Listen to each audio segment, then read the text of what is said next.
Welcome back to the story of Miss Hickory, and we are introduced to the character of Squirrel, who has been scurrying around trying to bury nuts to store for winter, but he keeps eating them, and he forgets where he stores them half the time. So he's a funny character. So let's go back to the section where they finish discussing Squirrel forgetting where he buried his nut for the winter store. Miss Hickory has just settled into her new home, which is a nest. Miss Hickory's first thought after she settled herself in Robin's nest in the apple tree on Mackintosh Lane was about new clothes.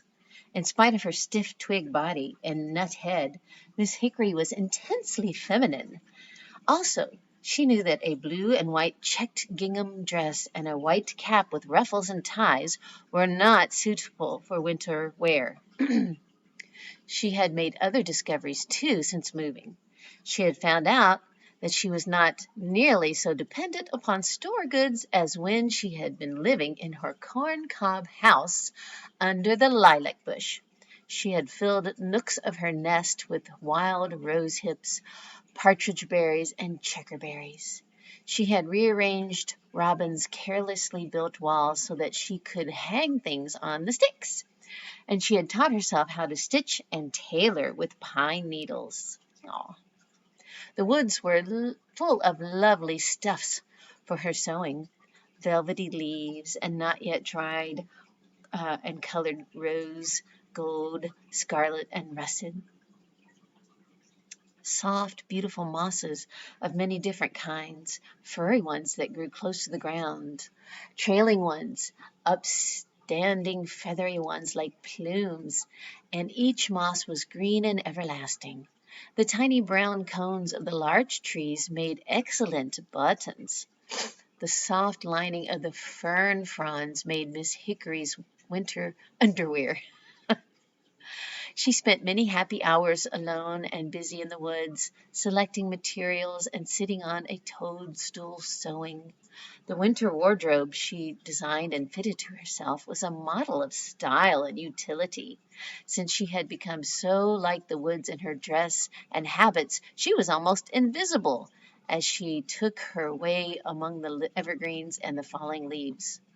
That was why Squirrel did not see her. He was so confused at forgetting where he had buried his nuts that he was talking to himself. Nutty, in the broader sense of the word, Squirrel said aloud. That seems to be growing on me.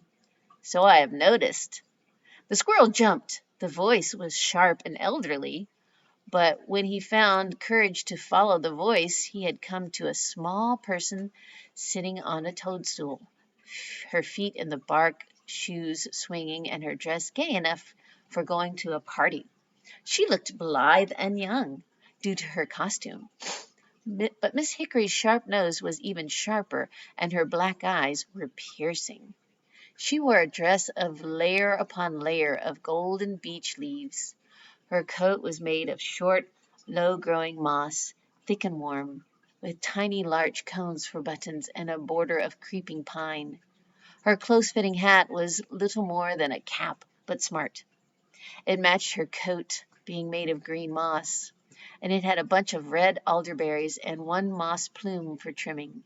She had made herself a little round muff of scarlet maple leaf and lined it with fur down. A muff is a little piece of cloth that you put your hands in to stay warm, to keep your hands warm. They don't use those much anymore. She looked years younger. Squirrel thought her enchanting. Hi, cutie, he greeted her. Mind your manners, my lad, Miss Hickory warned him. I have been watching you for some time. I don't approve of your scatterbrained ways. You seem to have a very poor memory. How true. I was spoiled as a child, he told her sadly. An only child who had all the nuts all the nuts I wanted given to me. I was not a strong child either. Squirrel whipped an imaginary tear from his eye with one gray paw. At the word nuts, Miss Hickory started. She pulled her hat down to hide the shape of her head. She got down from the toadstool and backed into a thicket of young hemlock shoots. Look how cute her little dress is. Excuses, none but a tall story, she called shrilly. You are one of a large family. I know, for I watched you growing up. Your mother taught you to hide nuts. She stopped, covering her mouth with her muff. Nuts, or nut, the one word she should have avoided. So, we're going to leave it there, and you're going to try to figure out why she's worried about saying the word nut. I'll give you a hint. The word has to do with what's underneath this very cute little hat she made. So we'll leave it with Miss Hickory scolding Mr. Squirrel for being scatterbrained. Until next time.